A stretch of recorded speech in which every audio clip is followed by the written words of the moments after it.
Before you see the Backrooms movie this weekend, you need to understand where it came from. Because the story of how a single anonymous image posted to 4chan in 2019 eventually led to an A24 feature film starring Chiwetel Ejiofor is one of the most remarkable creative journeys in the history of internet horror. And it runs directly through the work of one filmmaker named Kane Parsons. In May 2019, an anonymous user posted a single image to the paranormal section of 4chan, a vast, empty room with yellow walls and fluorescent lighting. Another user responded with a caption that has since become one of the more remarkable pieces of internet mythology of the past decade.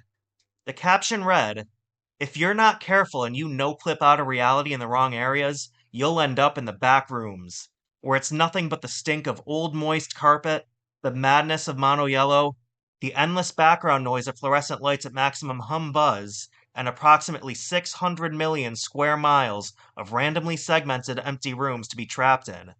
God save you if you hear something wandering around nearby, because it sure as hell has heard you." What makes that writing so effective is its specificity.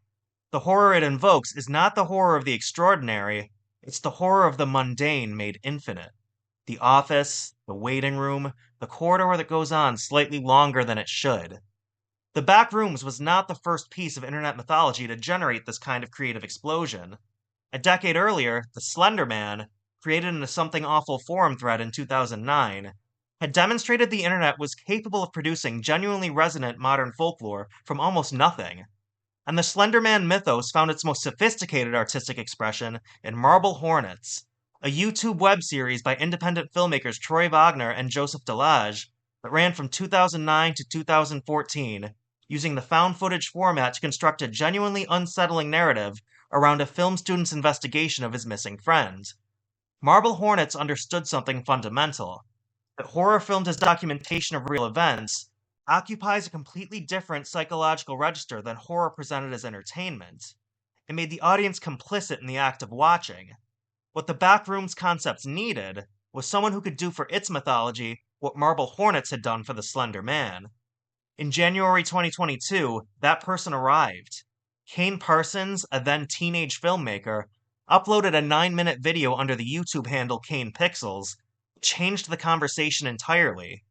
The web series he developed over the following 3 years, 25 entries ranging from 30 seconds to 45 minutes, is one of the most remarkable works of independent horror filmmaking produced in the internet era. That it was created primarily by a single young person, working with only simple filmmaking resources, 3D animation software, and a minimalist electronic score, makes it not less impressive, but more so.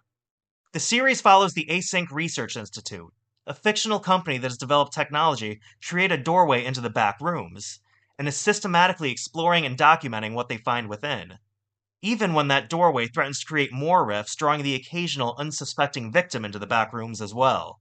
The corporate framing is deliberate and brilliant. By filtering the back rooms through institutional documentation, security footage, clinical research videos, and bureaucratic procedures applied to phenomena that resist all bureaucratic containment, Parsons gives this impossible space a texture of reality that more fantastical approaches could never achieve. And here is what Parsons understood that most imitators missed. The most effective use of the back rooms as horror was never in any monster. It was in the space itself, a space that should not exist, that has no exit, that may or may not contain something in the dark. And the series refuses to resolve that ambiguity. Episodes range from pure atmosphere, extended corridors, ambient hum, nothing else, to dense narrative information, to something in between that resists easy classification. That refusal to provide conventional horror satisfactions is either the series' most frustrating quality or its most interesting one, depending entirely on your tolerance for ambiguity. The series builds to its most fully realized entry in Found Footage number 3, the 23rd episode. 45 unrelenting minutes following a young man named Ravi, who discovers that the back rooms has somehow expanded into his own basement. The escalation from domestic normality to complete existential horror is handled with a patience and precision that many professional horror filmmakers do not command. Parsons allows the impossible to intrude incrementally. A door that should not exist, a space that extends beyond the physical dimensions of the building containing it. The first distant sound of something moving in the dark. before committing to a pursuit sequence of sustained, claustrophobic dread. That cements his potential as a filmmaker more completely than anything that came before it. Comparisons to Mark Z. Danielewski's 2000 novel House of Leaves are impossible to ignore, and the trailers for the feature film continuation only amplify these parallels. The debate about whether Backrooms constitutes analog horror or is just found footage with an analog aesthetic is ultimately a taxonomic question that the work itself renders irrelevant. What matters is that it works, not because of its format, but because of the sustained artistic vision behind it.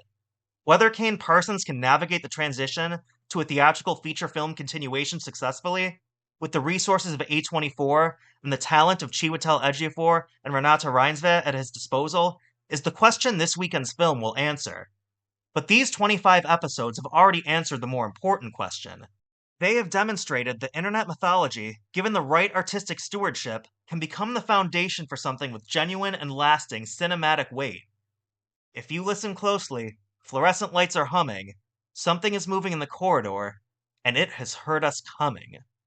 Backrooms opens in theaters this weekend, so make sure to watch the 25-episode webseries on YouTube before you go. It only takes a couple of hours to watch. Then, subscribe to Fandom Frontline for my full review of the A24 film, coming very soon. And let me know in the comments, have you seen the webseries? And if so, which entry disturbed you the most?